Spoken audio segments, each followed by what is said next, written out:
بسم الله الرحمن الرحيم، والصلاة والسلام على أشرف خلق الله محمد وعلى آل بيته الطيبين الطاهرين.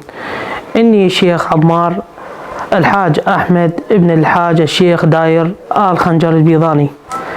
أنا شيخ عشيرة، ناشط مدني مختار سفير السلام، حاصل على عدة شهادات محلية ودولية. لقبت بسفير السلام من أكثر من منظمة دولية.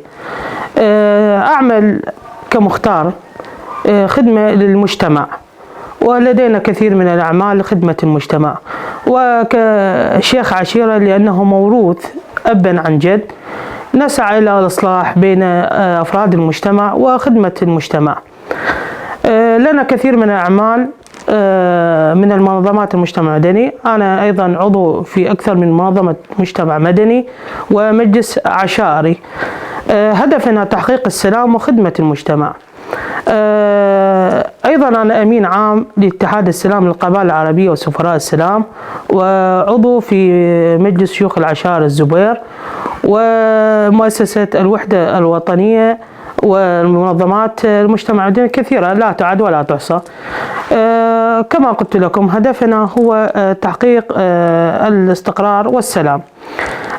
لنا كثير من البرامج اللي هي وثيقة الشرف اللي أصدرتها 2016، كانت تهدف لتحقيق السلام بين أفراد المجتمع العشائري.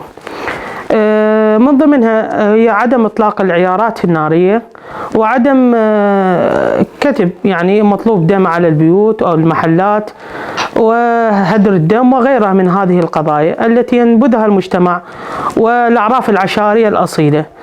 ما زلنا مستمرين في عملنا لخدمة المجتمع، والحمد لله والشكر. اليوم يوجد لدينا تجمع للشيوخ وجهاء ونخب الزبير، الذي فيه كثير من الشيوخ والوجهاء ونخب الزبير، هدفهم تحقيق السلام لخدمة المجتمع، وما زلنا مستمرين في أعمالنا، ونسأل الله سبحانه وتعالى التوفيق للجميع لخدمة هذا المجتمع.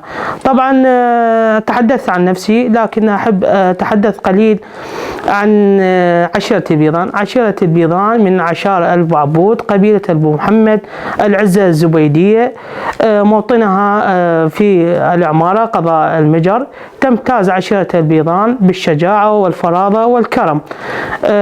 جدنا خنجر مؤسس عشيرة البيضان، ومن بعد أولاده موجودين الحمد لله والشكر في العراق، يمتازون بالفراضة والحكمة.